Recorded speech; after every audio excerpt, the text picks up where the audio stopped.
Hey, Trendsetters, how y'all doing? I'm here with the phenomenal Robin Graham. She's a publicist, y'all. She has her own, she's the founder of R.Graham Publishing, and she's doing some phenomenal things. She's best known for two magazines that she has out, and I want y'all to pay attention to what these magazines, I gotta read it, right? One is Spotlight on Recovery, and that focuses on mental health, trauma, and recovery. I mean, she has stories from people who have gone through these serious adversities that and giving them a safe place to talk about, you know, how they feel and, what they had to endure while going through certain processes. She also has the As Above, So Below magazine. And these are collective messages, collective thoughts, and writings from people who are incarcerated and recently returned citizens, recently returned back into our communities. So you can only imagine some of the great in-depth stories that she's had, some of the things that she's heard. Um, Currently, she's working on novels from independent creators and getting their stuff published. I mean, she's also collaborating with us with a project we have called Trendsetters Ink.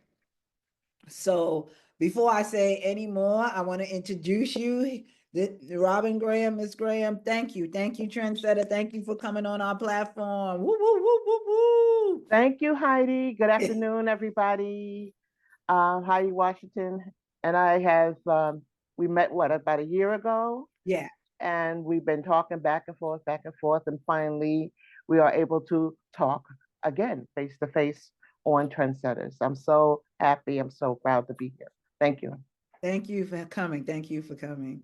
So, let's start. Let's start with our basic conversation. You know how we do.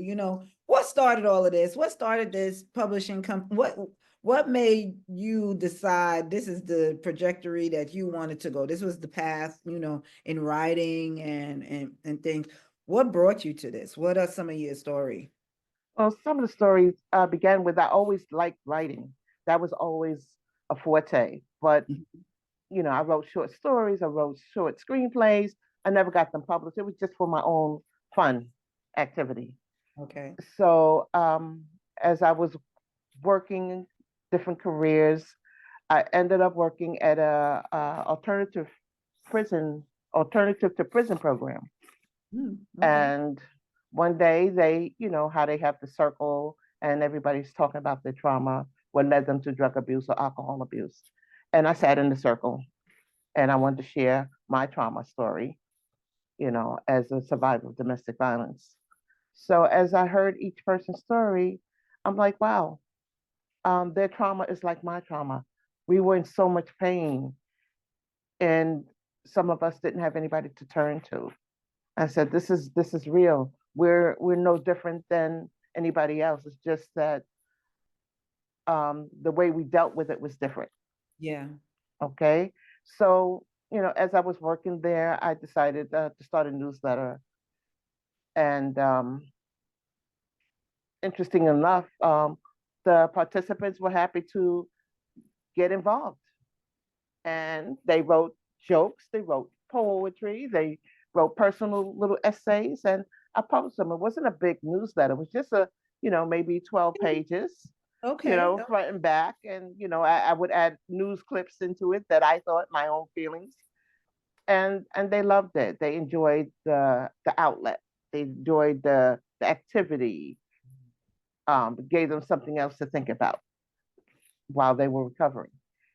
So when I left that position, I said, these feelings, this trauma is something that everybody goes through. So I just took the idea with me home and said, let me make it into a publication that's going to deal with recovery and mental health and trauma, because everybody will experience it or has experienced it, or they know somebody. Everybody knows somebody, you know, it's As out you there. said, if we Yeah, not experiencing it for ourselves, right.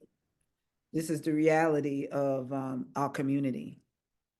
So I'm in my 23rd year as a publisher of Spotlight on Recovery, Oh, wow. and I topped at least 250 writers now. Oh, And this has been word of mouth because I don't really um, use the social media. I have a website and that's it. Because I'm so busy, I really don't have the time or the mind frame to want to go and do Facebook and post Instagram, and you have to really be on top of that. That's not me. I'm old school. Back in the day, the website was all you needed. So I try to stick with the website, and I have enough content on there that people can view and choose which publication they want to look at. so let me So back up a mhm. little bit. Let me back up a little bit before you go any further. Um, let's talk about that. Let's talk about how did you decide that you wanted to outreach to this particular community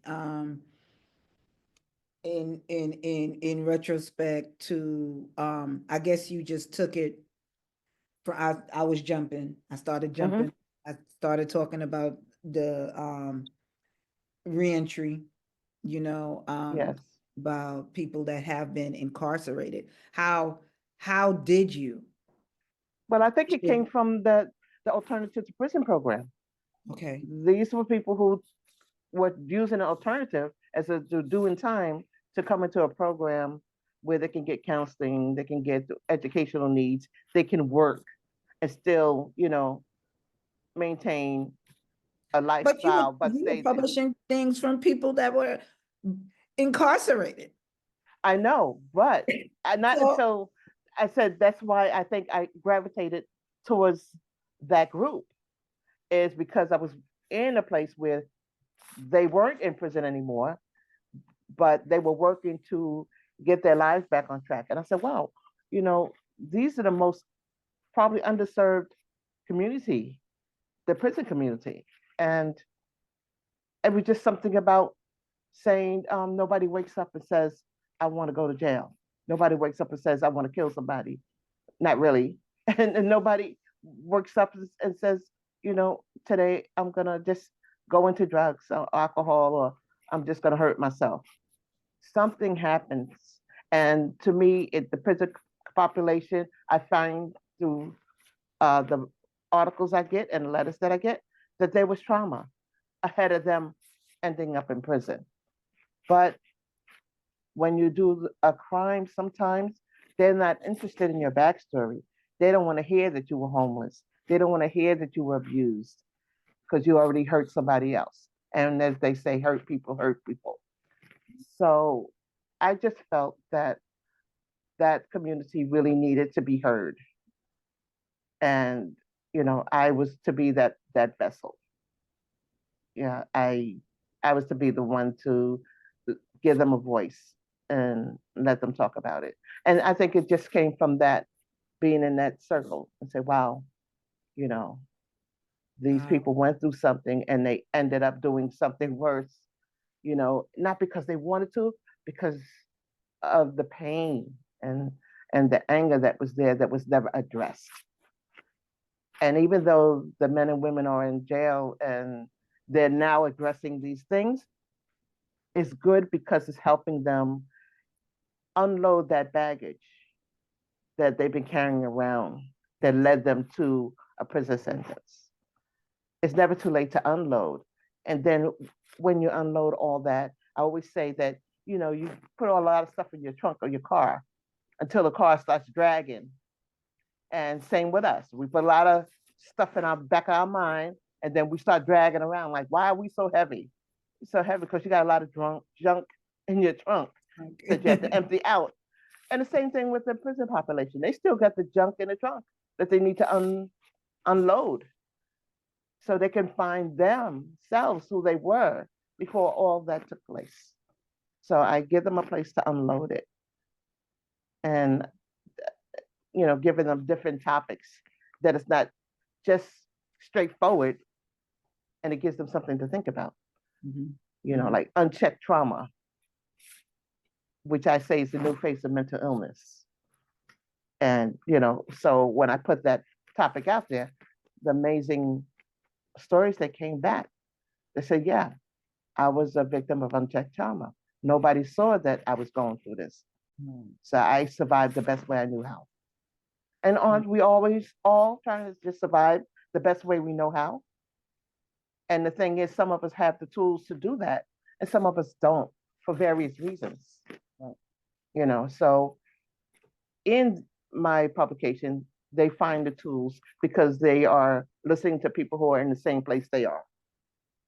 Not all my writers are Peer incarcerated, support. right? But 85% of my writers are incarcerated.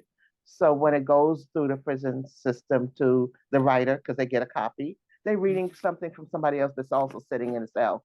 So they don't feel like, oh man, I'm down here. You're not down there. You're straight up where the people you're writing to are writing back to you, and they're in the same place. So there's no need to hang your head. And these, I have to say, the men and women are very good writers, and it's coming from the heart. What are some of the most memorable stories that you've heard? Just tell us, share with us a story that you think, just reached out and touched you. Yes, I have this one that I'm not going to read the whole story, but this is the issue, unchecked trauma. Okay. And I opened up to Timothy Simmons, and he's writing like he said, I would say that at some point in our lives, we are victims of trauma and unchecked trauma, although it affects us differently as individuals. I myself am a victim of unchecked trauma, in which it caused me to make many bad decisions in life, along with errors and mistakes that cannot be corrected or taken back. My unchecked trauma eventually resulted in me being impetuous and committing acts that inflicted trauma on people who may still be traumatized as I scribe this article. So he's acknowledging that, I did these to somebody else in the midst of my trauma, and I traumatized somebody else. And it's something that could go on and on and on and on if we don't address it. And that's the mental health part. And he writes, hurt people. When trauma is unchecked and the individual has no idea how to handle the turmoil that has occurred in one's life. And I talk about having those tools. So as I said, I don't want to read the whole article. Right. But I wanted to touch on the fact that there are people who don't have the tools to deal with it. And that's all walks of life. That's everybody. Because you never know what's going to come around the corner and hit you in the face. Right. You really don't. You really don't. Some of your writers are serving life sentences. Yes. Some of them are serving very, very severe time, and some have been back into our communities. So it's a very wide range, and it's all across America. You told me you have from all over the place, which is I'm in 32 states. Wow. With the largest amount in Florida, Arkansas, Louisiana, and Texas. I mean, all these women in one place, Louisiana. I must be at 25 women now. Wow. And the majority of my writers are men. Right. Which is interesting in itself, but I guess because I started out with corresponding with the men in prison more than the women. Okay. So now I have the women. I think that both spectrums serve a very important work, both for the men and for the women. I think that men tend to hide their feelings more and what they've gone through, because they're taught to be strong and don't say nothing and just swallow up the pain. That by you providing a space where they can be safe, where they can really address some of those past hurts, is really the reason why you getting such an outpour. Like, oh my goodness, I could really talk about this stuff. You Yeah. understand what I'm Mhm. saying? And Yeah. you know, as a therapist, this is something, a lot of times this is what I hear. You know, we can say this, we can, you know, Yeah. We could let it out, we can let it basically. out. And even in the real talk conversations with launched after, you know, you and I had talked the last time with having people that are returning citizens come back and, you know, tell their stories about how they got into the situations and made the choices that they did. Even have those conversations with people, Robin, I can't tell you, it's mind blowing really to hear, you know, what people have to say about their experiences and what led them to make those decisions. I thank you so much for the work that you continuously and tirelessly and effortlessly and everything penninessly, Hmm. Yeah. Some of that too. you know, do. We got to be real, because one of the reasons why we have you on, you know, and talking to you is because we want people to support you. We want to get the word out that you're out here and you're doing these things in the community. You know, we have Trendsetters Talk just for trendsetters like yourself that really need to get promoted, need to get out there, because you're doing frontline work. You're addressing citizens in our community that are casted aside, that are rejected, that are neglected. And that's what Trendsetters is about. Trendsetters is not about those 2% that everybody pours into. We about those 98% that nobody don't give a shit about. Yeah. Yeah. You understand what I'm saying? We Hmm. gotta come together. We gotta rise up one another. We gotta understand that within our own unique stories, we are great people. And you know, it's not a lost cause. Yes. It's not. And the men and women who share their stories, there's so much more than their prison sentence. There's so much more than the crime they committed 10, 20, 30 years ago. And I want them to know that. I want them to know that, hey, you're created by the same creator I'm created by. So what makes you think that you don't deserve to be the real you, or to soar, to dream? Who says you can't dream?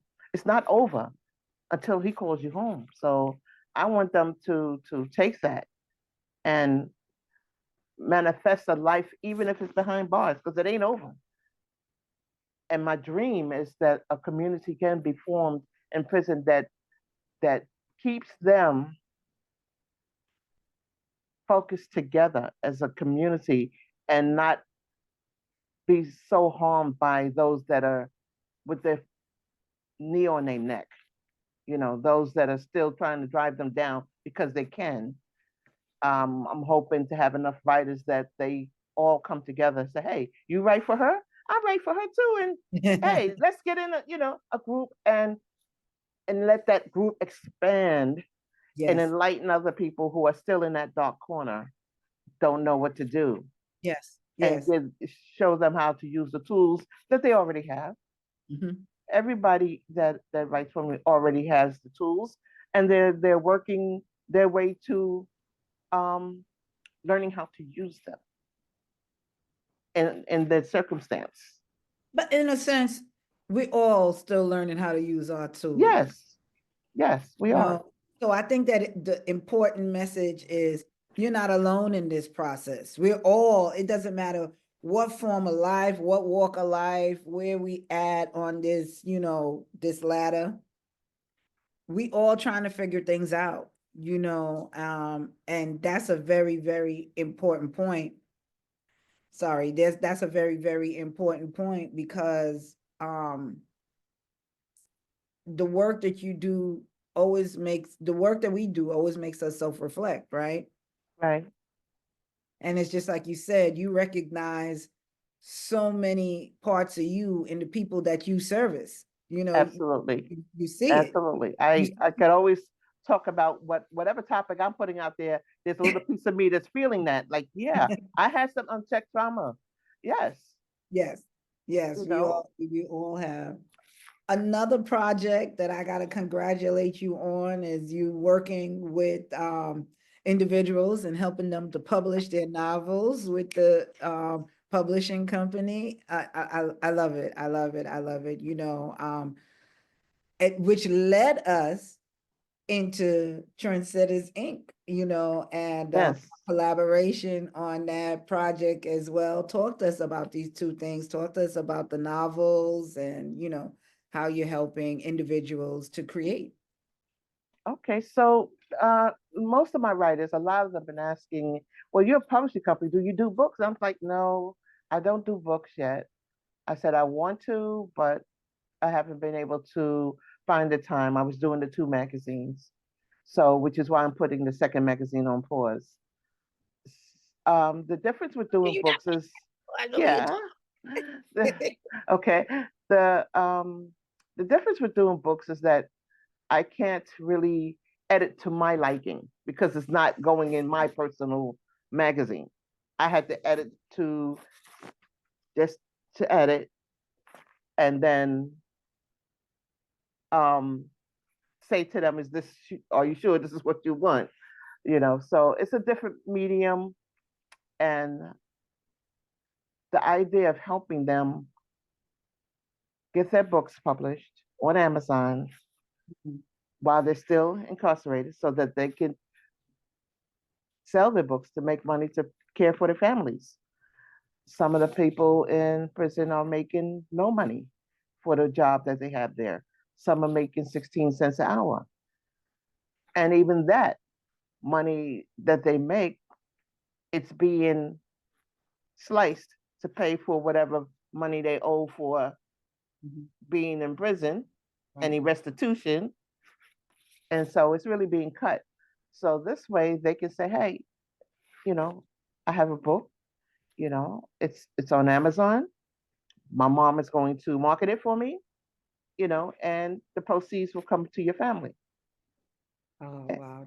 That's So they're doing the hard work. Trust me, I'm doing the easy work. but They are even writing in the most difficult environment, mm, novels and short stories and essays and poetry. So I give them all the credit. your work is so phenomenal that I wanted to grab on to you, and this is where we came up with Trendsetters Inc. And you the lead on that thing. Talk to us about what you got planned for this project, and Oh, I like the idea that when we talked about working with the teens to help them use their creative juices that they don't even know that exist to maybe make their own magazine. Maybe there's things out here that they want to talk about and nobody's talking about it. It's not in any magazine. It's not on, it may be on social media, but it's not in the hands where it could be in print. utilized, right? Yes. In print or just digital, that it's not Mhm. out there. Right. And to give them the floor and say, hey, if you had a magazine, what would you want in it? What would you want to say? What would you call it? What would you want to talk about? What would you want to gripe about? And the freedom of doing that, the freedom of saying, hey, whatever you're going to call it, this is my thought, and this is what I think we should be talking about. This is what I think children should do at my age. You Mhm. know, this was my journey working for McDonald's or whatever it may be. Mhm. So that people their age will have a magazine to go to. I mean, sure, 17 is probably still out there, the Right. magazine 17 Right. and the other magazines that they gravitate to, but how many are actually reading magazines? And we talked about having impactful conversations. There's things that these teens are experiences and experiencing or have experienced, and to have a safe space where they can deal with their trauma, where they can um, pour out some of those things that they are holding in internally is Yes, is definitely um, one of many directions that we're looking into, the therapeutic tool that this could have for these, right. Also, it's a phenomenal place to talk about real issues. teens go through so much, making choices every single day, bad choices, good choices. There's sexually transmitted diseases, there's gangs, there's school applications, there's so many different things. There's relationships, there's friendships, there's so many things that teens have to get Navigate. involved with, Yep. and sometimes just to have a space where they can write it all out, pour it out in their most authentic way. That's it. Sometimes it'll help somebody else. Absolutely. And I Absolutely. think, Because it's coming from their peers. It's and it's coming from coming, somebody who knows what they're dealing with. and somebody who's still going through it. Yeah, You absolutely. understand what I'm saying? So I just thank you so much for your support on this project, for everything that you're going to do for these kids. Your heart is as big as the world, girl. I so appreciate everything that you're doing. And I know that God is going to bless you tremendously for all your efforts and all your tireless work that you've been pouring into the community. How can people get in contact with you, Robin, please, to let the viewers know? Okay, so you can visit my website, which is www.spotlightonrecovery.com. That's one word. Spotlight on Recovery is one word. Mhm. .com. I have a contact card on my website. If you would like to email me, my email is R as in Robin, Graham, GRAHAM underscore at underscore 100 at msn.com. That's R.Graham underscore 100 at msn.com.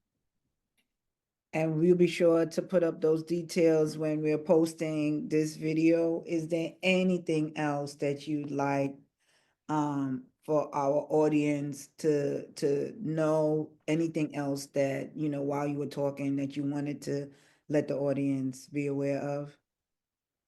Yes, basically